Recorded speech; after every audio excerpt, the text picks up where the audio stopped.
Okay, let's just dive right in. Think about the phone in your hand, the car you might drive, the wires running through your walls. All of it comes from the Earth. But, the way we get those materials, it's based on a model that's creating some massive problems. So today, we're going to explore a pretty radical new policy framework. It's called Anima Gaia, and it basically asks us to rethink everything we thought we knew about where our stuff comes from. So here's the fundamental problem with the system we have right now.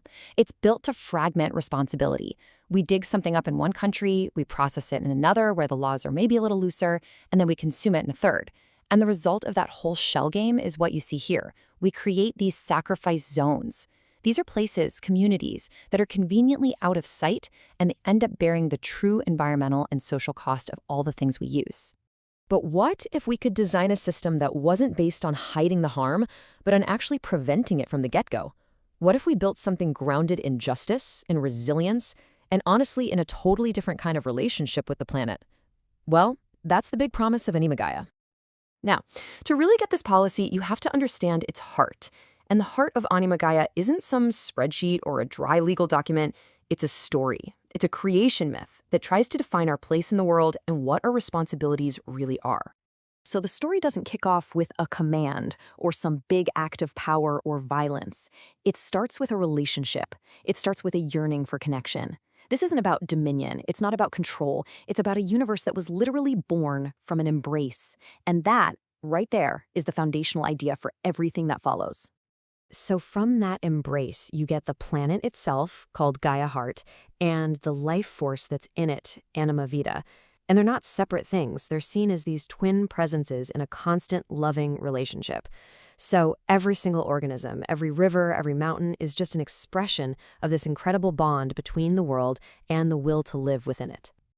And this gives us the central metaphor for the entire framework, the Great Weave.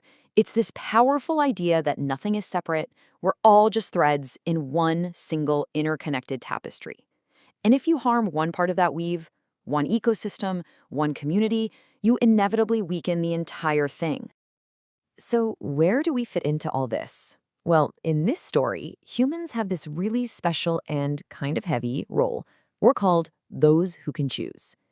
We are the only threads in this whole weave that can consciously feel our connection to everything, or, and this is the really crucial part, pretend that we're separate from it. You could say our entire history, from this point of view, is just a long cycle of remembering and then forgetting that we're all connected. This entire worldview boils down to a single, incredibly demanding ethical test. It's meant to guide every single decision, from what you buy at the store to global policy. Before you do anything, you have to ask, does this action increase the love of life? And that's not some soft, sentimental question. It's a really rigorous standard that basically forbids you from hiding harm or just pushing it off onto someone else. So, okay, how does a beautiful story about a great weave actually translate into practical, real-world rules for things like mining and trade? Well, the Anima Gaia framework does this through 4 foundational pillars that bring that whole philosophy right down to earth. And here they are. First, sacredness and integrity. This means some places are simply off limits, period. No negotiation. Second, reciprocity and stewardship. If you take something, you have a duty to restore and renew. Third, justice and security. This is huge. No community can be turned into a sacrifice zone for another's benefit. And finally, sufficiency and redesign. This is a call to redesign our systems so we just need less stuff in the first place, meeting our needs with the absolute minimum material necessary. Let's just zoom in on how that pillar of justice becomes concrete policy. One of the absolute cornerstones of the Anima Gaia framework is the principle of free, prior, and informed consent, or FPIC. And this is a concept that's grounded in international human rights law. So the crucial point here, the thing you have to get, is this. FIPIC isn't just about a company holding a town hall meeting to tell a community what they plan to do. It is not consultation. It is the real, legally binding right for Indigenous communities to say yes or no or maybe, but not until these conditions are met, to any project on their traditional lands. It is, in short, the power of veto. Okay, so this all sounds pretty good in theory, right? But how does it hold up against one of the toughest real-world challenges we're facing today? Let's take a look at what some call the copper paradox. And here is the bind we're in. We absolutely need to stop burning fossil fuels, which, would be a massive win for the Great Weave. But The technologies to do that, electric vehicles, solar panels, wind turbines, a modern grid, they require absolutely huge amounts of copper and other minerals. So does the green transition force us to accept even more of the destructive extraction we're trying to stop? It's a real paradox. Anima Gaia's first answer is to challenge the very premise of the question. It says it's not just that we electrify, it's how we do it. I mean, look at this. The amount of copper needed isn't some fixed number. A big electric SUV can use 2, even 3 times more copper than a small, efficient EV. And a public bus or a train? Well, it serves dozens of people with just a fraction of the copper per person. So the first question isn't, where do we mine more? It's, how do we design our world to need less? So this way of thinking leads to the framework's 3-part solution to this whole paradox. First, you radically reduce demand by prioritizing things like efficiency and public transit. Second, you maximize recycling. You start treating the copper that's already in our cities as a kind of strategic inheritance.